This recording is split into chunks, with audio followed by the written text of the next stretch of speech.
ते सोडून जात आहेत. काय चुकतंय नक्की अजितदादांचं? काय दादांना ते सांगा? आता तुम्ही त्यांना विचारा. माझ्यापेक्षा खूप मोठे आहेत ते, माझे नेते आहेत ते. त्यामुळं त्यांची चूक काढणं हे इथपर्यंत इतका मोठा पण मी नाही आहे. त्यामुळे ते तुम्ही त्यांना किंवा त्यांच्या बरोबर काम करणार त्यांना विचारलं तर बरं होईल. आमदार राजू खरे आहेत, ते हो. देखील म्हणतात की भाषणात की मी जो आहे तो हाडाचा शिवसैनिक आहे.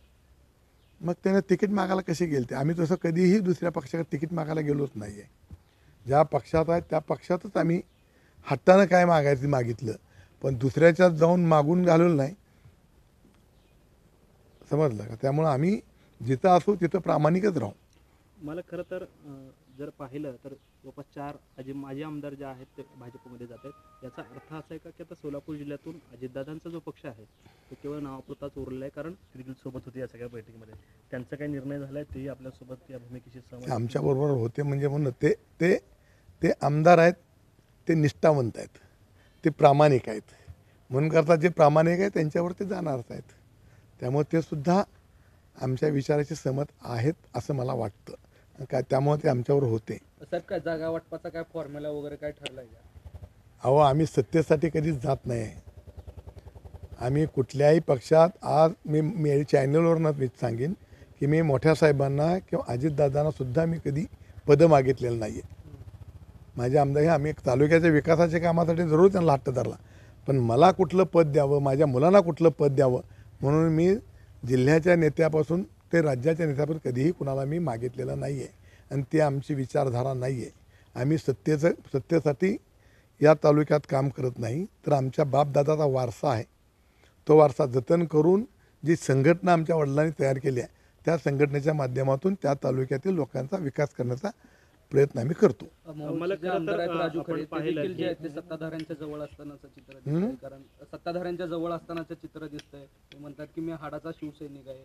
एकीकडे एकनाथ शिंदेना समोर काही संवाद झाला, पण दादांनी तुमच्या बाजूने भूमिका घेतली आणि त्यामुळे उमेश पाटील पक्ष सोडून गेले होते. आता पुन्हा उमेश पाटील पक्षात आलेत. या सगळ्यांचा जिल्हाध्यक्ष त्यांना केलं गेलं, या सगळ्यांचा कुठेतरी परिणाम या सगळ्यांमध्ये नाही त्याचा काय संबंध आहे? मी फार फार फार बारक्या माणसाबद्दल मी फार बोलत नाही आहे. त्यांच्याबरोबर त्यांची तुलना कुठं तुम्ही जर तालुक्याचे नेते म्हणून करत असाल तर ते दुर्दैव होईल. त्यामुळे त्याचा काही संबंध नाही आहे. मी सांगितलं ना की पक्षात बेशिस्तपणा आलेला आहे, पक्षनिष्ठेला किंमत देत नाही आहे. म्हणून करता आम्ही पक्ष सोडण्याचा निर्णय घेत आहोत, आणखीन घेतलेला नाही आहे. मला खरं तर पक्षांच्या विरोधात काम केल्यानंतर जिल्हाध्यक्षपदाची बढती मिळते, हा एक नवीन ट्रेंड पक्षामध्ये पाहायला मिळतोय आणि तो कुठेतरी घातक आहे. तो भाजपमध्ये नाही आहे, म्हणून आम्ही भाजप पक्ष चांगला म्हणतो. एवढं त्याचं उत्तर आमच्याकडनं. दुसरा एक असा विषय आहे की ठरली तारीख काय ठरायची? त्याला काय लग्न आहे काय? पण मग मला खरं तर अजितदादांनी या संदर्भात काय आपल्याला विचारणा केली का? कारण त्या बातम्या ज्यावेळेस आल्या अजितदादांकडून काही विचारणा आली का की का जात आहे किंवा जाऊ नाही नाही, मला तर काय अद्याप तर काय नाही. मला अपेक्षा होती? आता कसं आहे, 35 वर्षे मी काम करतोय माझ्या परीनं. त्यामुळं त्यांना जर आम्ही सोडल्यामुळं काय परिणाम होत नाही असं वाटतं असेल तर ते करणार पण नाही आहेत. आणि मला वाटत नाही त्यांच्या पक्षावर काय आम्ही पक्ष सोडला म्हणून परिणाम होईल असं मला वाटत नाही. खूप दिग्गज लोक आता जिल्ह्यामध्ये आहेत, त्या पक्षामध्ये अतिशय अनुभवी आहेत, अतिशय स्वच्छ आहेत, पारदर्शक आहेत, प्रामाणिक आहेत, निस्वार्थी आहेत, निगर्वी आहेत, भ्रष्टाचार म्हणजे अण्णा हजारेपेक्षा चांगलं काम करणारे लोक आहेत त्या पक्षामध्ये आता आमच्या जिल्ह्यामध्ये. त्यामुळे पक्ष त्यांचा मोठा वाढेल आणि त्यांना आमच्या शुभेच्छा राहतील. मला खरं तर 2 दिवसांपूर्वीच आपण मुख्यमंत्र्यांची भेट घेतली, त्यानंतर काल माझ्या विरोधात तुम्ही लढून दाखवा, जर मी पराभूत झालो तर राजकारण सोडतो. कसं पाहता? नाही, आम्हाला काय राजकारण सोडायचं नाही आहे आणि आम्ही असं कुणाशीही स्पर्धा करत नाही आहे. पुढचा पैलवानचा तसाच पाहिजे आहे. मी जिल्हा तालीम संघाचा उपाध्यक्ष होतो, त्यामुळं कुस्ती कुणाशी करावी, तो पैलवान कसा असावा हे जर ज्ञात मला आहे, बाकीच्या नाही कारण मला माहीत नाही आहे. त्यामुळं अशा लोकांबद्दल बोलणं म्हणजे ही आमची उंची कमी होईल.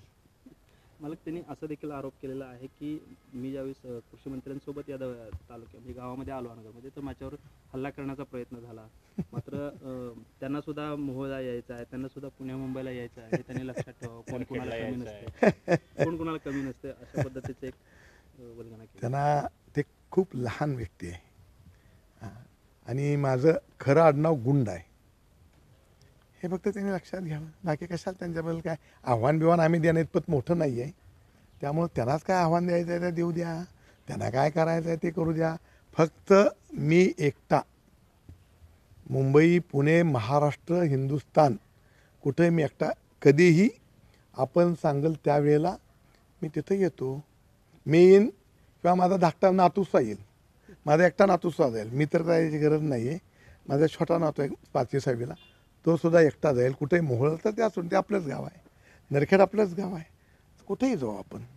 मुख्यमंत्र्यांकडे मी परवा दिवशी आम्ही गेलो होतो 2-3 जिल्ह्यातले, आणि प्रत्येकाच्या मतदारसंघातले काय प्रश्न आहेत ते मांडण्याचा मी प्रयत्न केला. काय विकासाचे प्रश्न होते.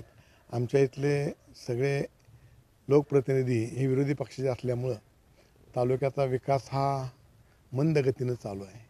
त्यामुळं त्याला अधिक उभारी यावी, भरारी यावी म्हणून करता आम्ही मुख्यमंत्र्याकडे गेलो होतो.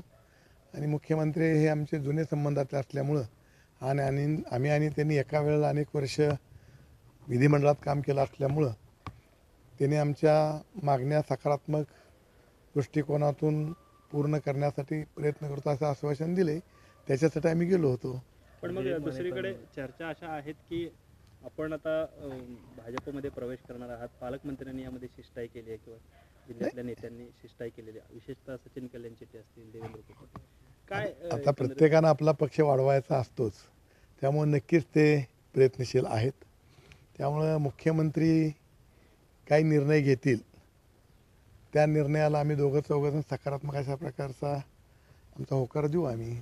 पण मला खरं तर आपण गेल्या अनेक वर्षांपासून राष्ट्रवादी काँग्रेस पक्षामध्ये आहात, पूर्वी पवार साहेबांसोबत आहात, अजितदादांसोबत आहात. पण मग अशी कोणती वेळ आपल्यावरती आली की आपल्याला पक्षांतर किंवा अशा पद्धतीनं एक बदल घडवण्याची वेळ आपली आली? काही झालं, मी राजकारणात प्रवेश केला तोच पहिल्यांदा माझे मेहुणे शिवाजीराव पंडित माझे मिनिस्टर आणि विजयशिव मोहिते पाटील आणि आमच्या जिल्ह्यातले काही जुनी जाणती माणसं यांच्या नेतृत्वाखाली, मार्गदर्शनाखाली राजकारणात प्रवेश केला. आणि पवारसाहेबांनी मला विधिमंडळात जाण्याचा योग आणून दिला, त्याबद्दल मी त्यांचा आभार मानेन. पण कालांतरानंतर पुन्हा पक्षात 2 राष्ट्रवादी झाल्या आणि आम्ही म्हणजे राष्ट्रवादी अजित पवार गटाचे अध्यक्ष हे अजितदादा हे अतिशय शिस्तप्रिय आणि त्यांचा ती शिस्तप्रियता आम्हाला आवडली म्हणून करता आम्ही त्या पक्षात प्रवेश केला. परंतु पुन्हा असं लक्षात आलं की अध्यक्ष केंद्रीय शिस्तप्रिय, परंतु या राज्यात मात्र त्या पक्षामध्ये बेशिस्तपणा फार वाढलेला आहे.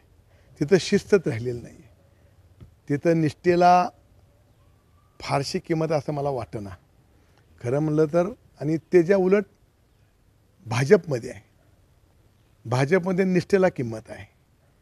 आणि दुर्दैवानं अलीकडच्या काळामध्ये राष्ट्रवादी काँग्रेस पक्ष अजितदादांचा आहे, त्याच्यामध्ये निष्ठेला किंमत नाही असं एकंदरीत आम्हाला जाणवायला लागलं. आणि म्हणून करता त्यांच्याबद्दल मला आज आदर आहे, उद्या आदर राहील. परंतु तिथं पक्षात काम करण्यासारखी पक्षाची कार्यपद्धत आता राहिलेली नाही आहे. किंवा सुनील तटकरे साहेबाबद्दल बी माझ्या मनामध्ये आदर आहे, परंतु केवळ आणि केवळ तिथं निष्ठेला, प्रामाणिकपणाला कुठल्याही प्रकारची किंमत नाही आहे हे आमच्या ध्यानात आल्यामुळं आम्ही त्या पक्षापासून थोडंसं अलिप्त राहिलो आहोत. फारसं आम्ही पक्षामध्ये मला खरं विधानसभा